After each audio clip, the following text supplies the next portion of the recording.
মানচিত্র long weighted video. দুবাইতে তৃতীয় এবং চতুর্থ দিনে আমাদের শেষ ব্লগ।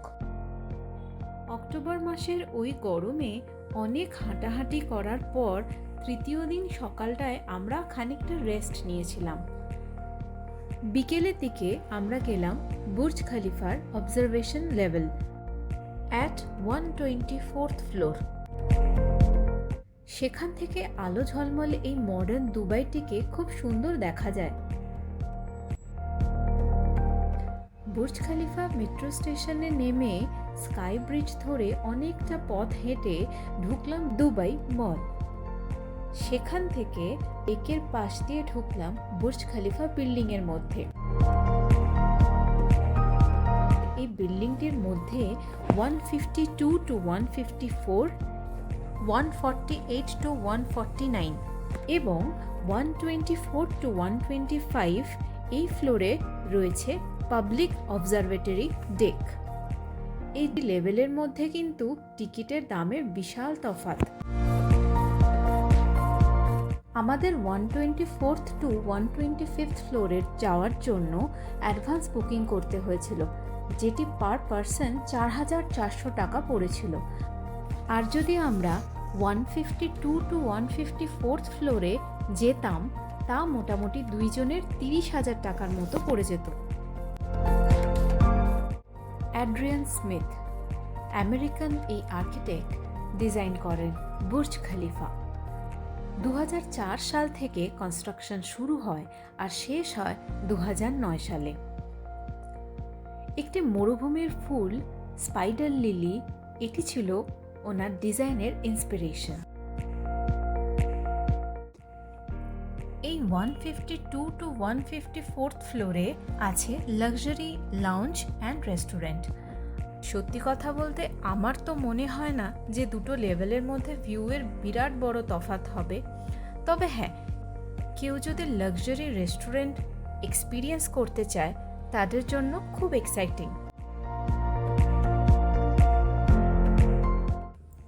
এরপর আমরা গেলাম দুবাই মারিনা ডিনার ক্রুজ।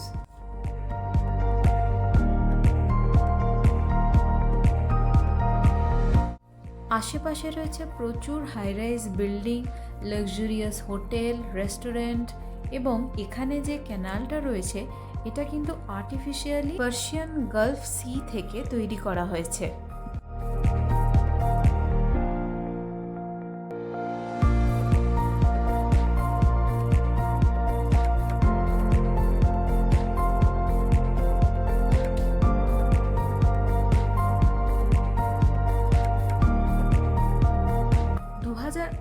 সাল থেকে এই জায়গাটির ডেভেলপমেন্ট শুরু হয়। তখন সেই মুহূর্তে এই জায়গাটার পপুলেশন ছিল 55,000।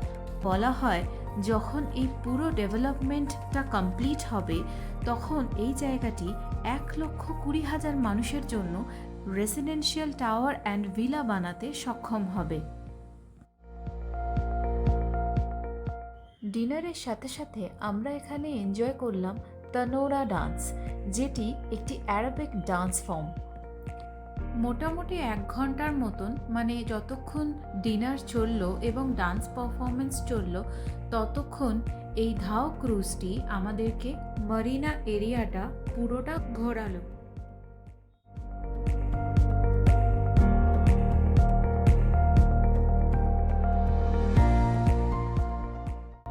এই ধাও ক্রুজ চড়ার জন্য ডিফারেন্ট স্লটস অ্যাভেলেবেল। সকালের স্লটসও থাকে, আবার ইভিনিং টাইমের স্লটসও থাকে। ইভিনিং টাইমের স্লটসটা বুক করলে খুব সুন্দর সানসেট দেখা যায়, আর তখন পুরো জুমেরা বিচটাকেও ঘুরিয়ে দেখানো হয়।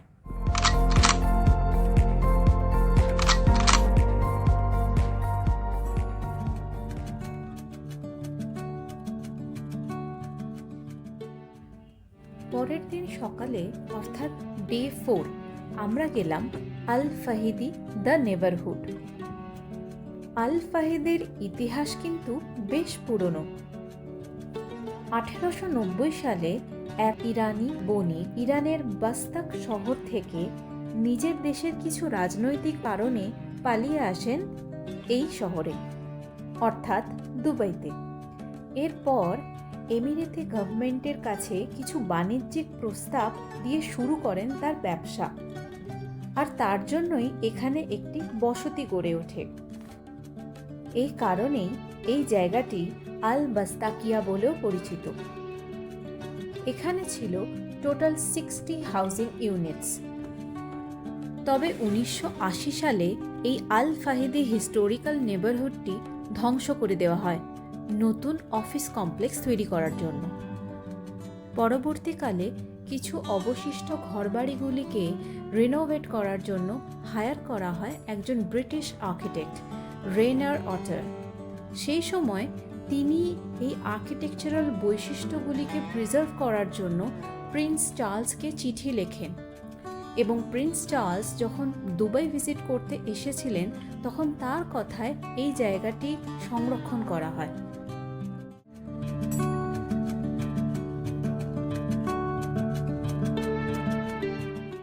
এর মধ্যে বেশ কিছু বিল্ডিং বর্তমানে আর্ট মিউজিয়াম, এক্সিবিশন, রেস্টুরেন্ট এসব ক্ষেত্রে ব্যবহার করা হয়।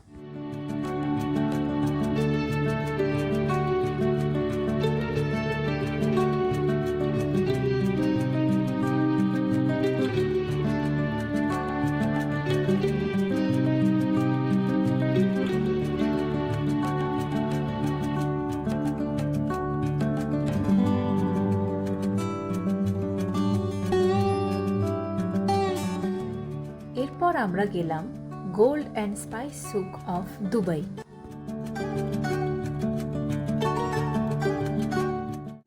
আল ফাহিদে দ্য হিস্টোরিক্যাল নেবারহুড থেকে Dubai gold and spice souk যাওয়ার জন্য আমাদেরকে পেরোতে হলো দুবাই ক্যানাল, আল ঘুবাইবা। এখানে মাত্র 1 দিরহামে এপার ওপার করা যায়। ইউনাইটেড আরব এমিরেটস দেশটি তখনও তৈরি হয়নি, তার আগে থেকেই ছিল এখানে এই সুক। সুক কথার অর্থ হল মার্কেট বা বাজার। 1900 শতকে প্রতিষ্ঠিত হয় এই ব্যবসা কেন্দ্র, আর বলা হয় পৃথিবীতে এমন কোনো সোনার গয়না নেই যেটা এইখানে পাওয়া যায় না।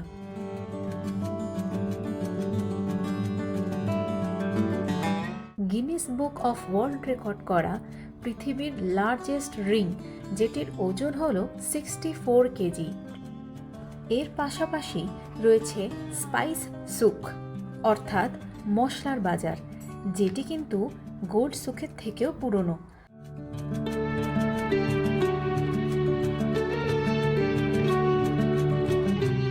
মাত্র 4 দিনের সময়টা এত সুন্দর দুবাই শহরটাকে পুরো ঘুরে দেখার জন্য একদমই যথেষ্ট নয়, কিন্তু হাতে সময় সীমিত, তাই দেশে তো ফিরতেই হতো। তবে এই অভিজ্ঞতা থেকে যাবে সারা জীবন। There is a say, the journey changes you. It should change you. It leaves marks on your memory, heart and your body. You take something with you. Hopefully, you leave something good behind. ভ্রমণই একমাত্র পারে নিজেকে নিজের কাছে আবিষ্কারক বলে মর্যাদা দিতে। আমাদের দৃষ্টির পরিধি অনেক বড়, অফুরন্ত ভ্রমণ পারে সেই দৃষ্টির ক্ষুধা মেটাতে। সেই আশা নিয়েই আবারও পাড়ি দেব নতুন কোনো দেশে, নতুন অভিজ্ঞতার জন্য।